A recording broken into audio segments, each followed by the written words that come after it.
Question segment basically क्या है, इसमें आपके पास कुछ क्वेश्चंस होते हैं, मतलब कि आपने जस्ट फ्रंटिंग में तो आप एक दो क्वेश्चन से काम चला लेते हो, बट कभी कभी ऐसा भी टाइम आता है कि आपको 7 से 8 क्वेश्चंस करने पड़ जाते हैं। ठीक है, फर्स्ट ऑफ ऑल हम देखते हैं हमारे क्वेश्चंस क्या हैं। Question number 1, part A and B.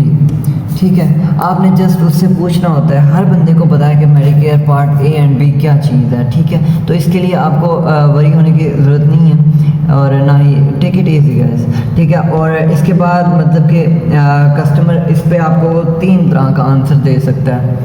3 तरह के आंसर्स कौन कौन से हैं? आप मतलब मेडिकेयर पार्ट ए है उसके पास, देन वो नॉट क्वालिफाइड है। सिंपली अगर इन दोनों में से मेडिकेयर पार्ट ए है या बी है, इन दोनों में से कोई एक बता रहा है वो कस्टमर नॉट क्वालिफाइड है। आपने उसको सिंपली बोल देना है कि sorry sir, you are not qualified, have a nice day, thank you, bye bye.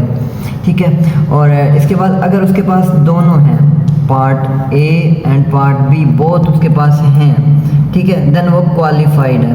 अगर दोनों नहीं है तब भी वो नॉट क्वालिफाइड है। और एक आंसर इसका और भी बनता है, I can't understand what are you talking about, मतलब उसको पता ही नहीं है कि पार्ट ए और पार्ट बी आप किस चीज़ के बारे में बात कर रहे हैं। तो उसके लिए आप एक एडिशनल क्वेश्चन करते हैं। एडिशनल क्वेश्चन क्या है? Do you have read blue and white card. मतलब यार बंदा इंग्लिश तो बोल रहा है बट इंग्लिश उसकी क्या है, मदर लैंग्वेज है, इसलिए वो बोल रहा है। आपने ये नहीं समझना कि यार बंदा मुझे पागल बना रहा है या कुछ। ज़्यादातर इसमें जो होते हैं हमारे पास ओल्ड एज के लोग होते हैं। ठीक है, तो जब आपको बंदा बोल रहा है कि मुझे नहीं है पता, तो आप उसको निशानदही करवा रहे होते हैं। मतलब जैसे इन शॉर्ट फॉर्म में आपको बताऊं कि आप उसको निशानियां देते हो। ठीक है, कि आपके पास red blue and white card है। तो उसके बाद जो है नेक्स्ट क्वेश्चन की तरफ हम चलते हैं। नेक्स्ट क्वेश्चन क्या है हमारा? Age. Second question is age. अब एज क्या कंसर्न रखती है? एज अभी मेडिकेयर की कुछ रिक्वायरमेंट्स होती हैं कि मुझे इस एज के अंडर जो है मुझे कस्टमर्स चाहिए, तो इसलिए आप ये क्वेश्चन करते हैं। तो अभी का जो लास्ट नाइट का जो एज क्राइटेरिया चला था वो 45 to 75 था। इट मीन्स कि आपको मेडिकेयर ने इंस्ट्रक्शन दी हैं कि मतलब 45 और 75 के मिडल रेंज में जो हो, मतलब 45 वाला भी चलेगा और 75 वाला भी चलेगा। ठीक है, तो इस एज का उनको कस्टमर चाहिए।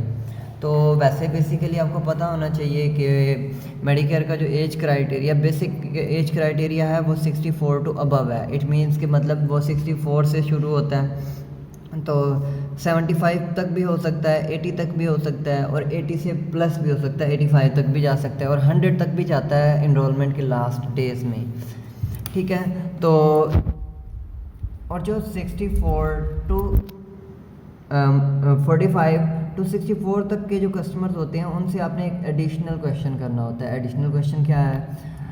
Additional question is that do you have any kind of disability.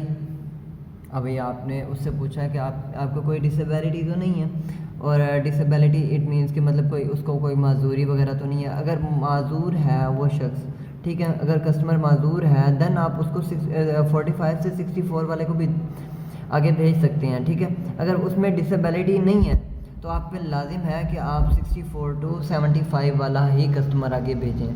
ठीक है, देन क्वेश्चंस की बात करें तो क्वेश्चंस ऊपर नीचे लोग करते रहते हैं, जिसको जो पहले सूटेबल लगता है वो वही पूछ लेता है। तो इसके बाद जो मैं क्वेश्चन बेसिक करता हूँ वो ये करता हूँ कि डू यू हैव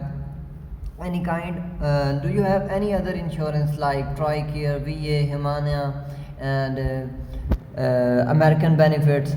मतलब कि ये अदर कंपटीटर कंपनीज़ हैं, मतलब जो मेडिकेयर की तरह ही दूसरी कंपनीज़ हैं जो लोगों को ऐसे ही वो प्रोवाइड कर रही हैं। ठीक है, तो आपको पता होना चाहिए कि मतलब ट्राइकेयर वगैरह जो है ज़्यादातर जो रहती है वो फ़ौजी लोगों के पास होती है, मतलब रिटायर फ़ौजी हो गए और डिफरेंट तरह के और लोग भी होते हैं, मतलब जिनको एम्प्लॉयमेंट की तरफ से मिली हुई होती है।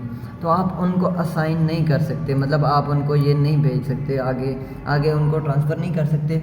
अगर इन सिंपली फॉर्म मैं आपको बताऊं कि अगर उसके पास कोई और इंश्योरेंस है तब आप उसको आगे नहीं भेज सकती हैं। और अगर उसके पास नहीं है देन आप उसको आगे भेज सकते हैं और उससे अगला क्वेश्चन पूछ सकते हैं, ठीक है। और एक और क्वेश्चन होता है डिसीजन मेकर का, मैं उसको 4th नंबर पे पूछता हूँ। आप किसी भी टाइम पे पूछ सकते हो, मतलब फर्स्ट में पूछ सकते हो, सेकंड में, लास्ट में, 4th में, 3rd में, किसी में भी पूछ सकते हैं, ठीक है। तो जो मैं पूछता हूँ, मैं 4th नंबर पे पूछता हूँ कि मैं पूछता कैसे हूँ, मेरा एक्सेंट ये है कि I believe you make your own health care decision. अब इन फॉर्म में अब बताऊँ आपको कि do you make your own health care decision और I believe you do make your own health care decision, इनमें थोड़ा सा डिफरेंस है।